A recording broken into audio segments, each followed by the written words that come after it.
আসসালামু আলাইকুম। আল্লাহ ৰব্বুল আলমিন হাজাৰ হাজাৰ শুক্ৰিয়া যে মহান আল্লাহ ৰব্বুল আলমিন আমালোকক সুস্থ ৰাখিছে।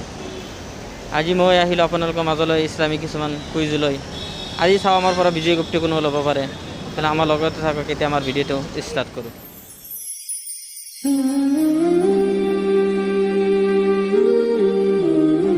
আসসালামু আলাইকুম। মানে কিছুমান ইছলামিক প্ৰশ্ন কৰিম, যদি আপুনি ৰাইট আনচাৰ দিব পাৰে তেনেহ'লে আমাৰ তৰফৰ পৰা আপোনাৰ কাৰণে গিফ্ট আছে। মানে আমিতো ইমান কিবা ক'ব নোৱাৰোঁ না, আমি দোকান কৰি খাওঁ এইবিলাক ইছলাম হ'ব, কিন্তু ক'ব নোৱাৰোঁ না, আমি নাজানো না। যে নহওক, নোৱাৰিলে মই কৈ দিম, কিছুমান শিকিব পাৰিব, হয় না নাই? সেইকাৰণে আমি চেনেলটো খুলিছোঁ, যাতে কিছুমান মানুহে নাজানে কিন্তু শিকি ল'ব মোৰ পৰা, হয় না নাই? এতিয়া আপোনাৰ কাৰণে প্ৰথম প্ৰশ্ন হ'ল মানে অজুৰ ফৰজ কেইটা? খৰচ নাই, ক'ব নোৱাৰোঁ। কোৰাণৰ মাজত এনেকৈ এটা চূড়া আছে, যিটো চূড়া মানে তিনিবাৰ পঢ়িলে একবাৰ কোৰাণ খতমৰ চব হয়। সেই চূড়াটোৰ নাম কি আছিল জানানে?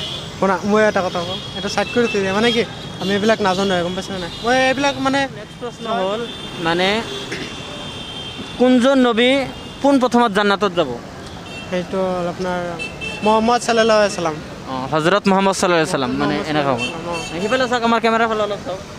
আপোনাৰ কাৰণে নেক্সট প্ৰশ্ন হ'ল মানে কোনজন মহিলা মানে জান্নাতৰ চৰ্দাৰিনী হ'ব, সকলো মহিলা মানুহৰ চৰ্দাৰিনী হ'ব, এই মহিলাজনৰ নাম কি আছিল?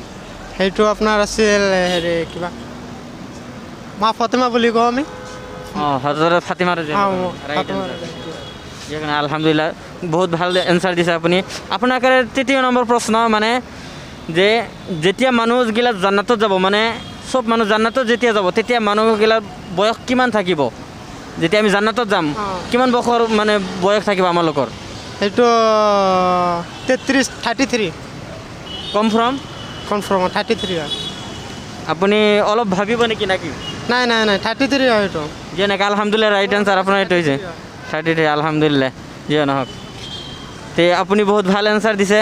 হ'ব, আলহামদুলিল্লাহ, আমালোকৰ লগতে থাকক আৰু আমাৰ চেনেলৰ কাৰণে মানে দোৱা কৰিব। আসসালামু আলাইকুম। ইউটিউব চেনেলৰ পৰা আহিছোঁ, মানে যদি ইছলামিক কিছুমান প্ৰশ্ন কৰিম, যদি আপুনি ৰাইট আনচাৰ দিব পাৰে তেনেহ'লে আপোনাৰ কাৰণে গিফ্ট আছে। হেলমেটটো খুলি ল'ব নেকি অলপ? আপোনাৰ কাৰণে প্ৰথম প্ৰশ্ন হ'ল মানে আমি যেতিয়া জান্নাতত যাম, তেতিয়া জান্নাতত যোৱা যুৱকবিলাকৰ বয়স কিমান থাকিব?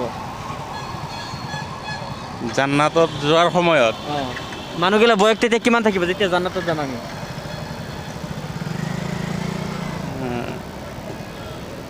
সেইটোতো মই ইমান ঠিককৈ ক'ব নোৱাৰিছোঁ দেই। অলপ ভাবি চাওক, যিটো সময় মানে আমি পূৰা য়ং থাকোঁ, অলপ ভাবি চাওক তেনেহ'লে কিমান বয়স হ'ব পাৰে যিটো পূৰা ষ্ট্ৰং। এটা আইডিয়া ইমানেই হ'ব, 15-16। য়ং মানে পূৰা য়ং থাকে যিটো সময়ত, মানে পূৰা এইটো তেতিয়াতো 17-18 পৰা 25লৈকেহে য়ং থাকে। তেতিয়া আপোনাৰ এনচাৰটো হ'ব 33 বছৰ। হা, 33 বছৰ। 33। আপোনাৰ কাৰণে নেক্সট প্ৰশ্ন হ'ল মানে জান্নাতত মানে কোনজন নবী পোনপ্ৰথমত জান্নাতত যাব? যিমান নবী আছে চবতকৈ কোনজন নবী আগত জান্নাতত যাব? হজৰত মহম্মদ ছাল্লাল্লাহু আলাইহি সাল্লাম। Right answer. আপোনাৰ কাৰণে নেক্সট প্ৰশ্ন হ'ল যে মানে জান্নাতত যে মহিলাসকলৰ চৰ্দাৰিনী থাকিব, সেই মহিলাজনৰ নাম কি আছিল? মা ফাতেমা। Right answer. আৰু যুৱকসকলৰ চৰ্দাৰ কোনে থাকিব?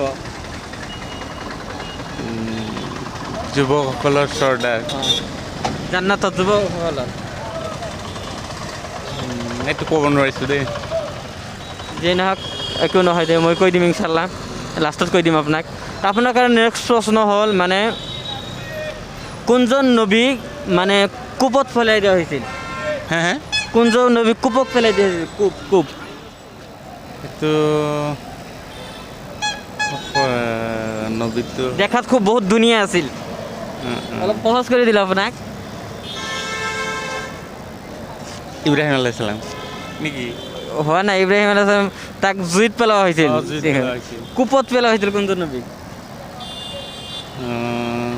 সেইটো মই ক'ব নোৱাৰিলোঁ।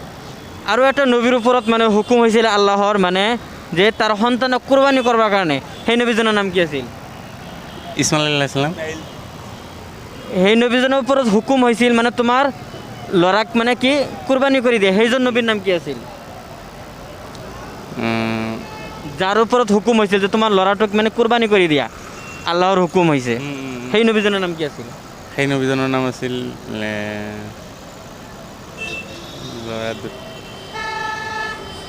ইছমাইল।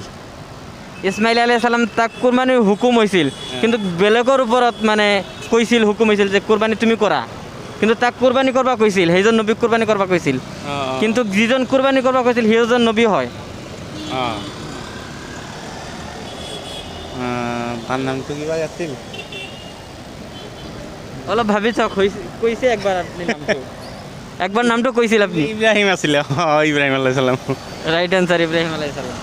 মানে ইব্ৰাহিম আলাইহিছ সালামৰ ওপৰত হুকুম হৈছিল তোমাৰ সন্তানটোকে কুৰবানী কৰি দিয়া, সেইটো ইছমাইল আলাইহিছ সালাম হয়, কিন্তু হুকুম হৈছিল ইব্ৰাহিম আলাইহিছ সালামৰ ওপৰত। আলহামদুলিল্লাহ, ভাল।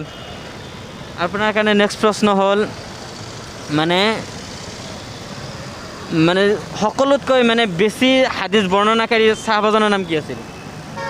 হুৰাইৰা ৰাদিয়াল্লাহু তাআলা আনহু। আবু হুৰাইৰা ৰাদিয়াল্লাহু। আলহামদুলিল্লাহ, ৰাইট এনচাৰ।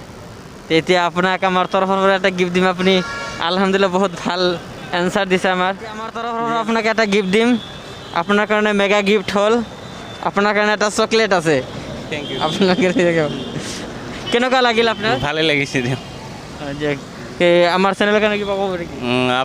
মই কামনা কৰোঁ আপোনালোকৰ শুভ দিন হওক, শুভকামনা হওক, যাতে আৰু ছাকচেছ হ'ব পাৰে আৰু ভালকৈ যাতে এইটো কৰিব পাৰে।